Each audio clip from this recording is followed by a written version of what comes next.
TTD మాజీ AVSO జీఆర్పీసీఐ Satish Kumar అనుమానాస్పద మృతిపై దర్యాప్తు ముమ్మరంగా సాగుతోంది.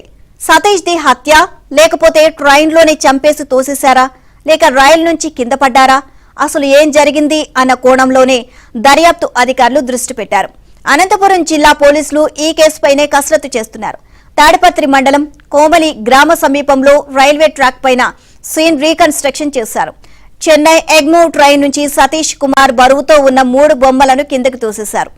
ఆ బొమ్మలు రైల్వే ట్రాక్ నుంచి ఎంత దూరంలో పడ్డాయి, ఏ విధంగా పడ్డాయి తదితర వివరాలను నమోదు చేసుకున్నారు.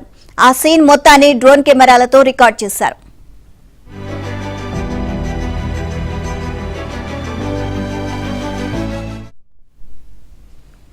సిఐ సతీష్ ప్రయాణించిన రాయలసీమ ఎక్స్ప్రెస్ లోని పలు బోగీల్లో పాత నేరస్తులు, పలు కేసుల్లో సాక్షులుగా ఉన్నవారు ప్రయాణించినట్లు పోలీసులు గుర్తించారు. వారు ఎక్కడ ట్రైన్ ఎక్కారు, ఎక్కడ దిగారు అన్న కోణంలో విచారణ చేస్తున్నారు. ఈ కేసు చిక్కుముడి వీడాలి అంటే సతీష్ కుమార్ గుంతకల్లు నుంచి కోమలి వరకు ప్రయాణించిన గంట సమయం కీలకమని పోలీసులు భావిస్తున్నారు. ఆ సమయంలో ఏం జరిగిందో తేల్చేందుకు తీవ్రంగా ప్రయత్నిస్తున్నారు. సతీష్ 13న రాత్రి గుంతకల్లులో రైలు ఎక్కారు. రాత్రి 1:03 రైలు కదిలింది. గుంతకల్లు నుంచి కోమలి వరకు చేరుకునేందుకు గంట సమయం పట్టింది.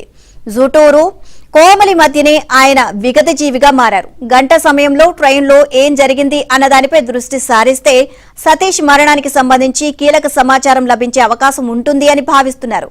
ఆ దిశగా దర్యాప్తు వేగవంతం చేశారు.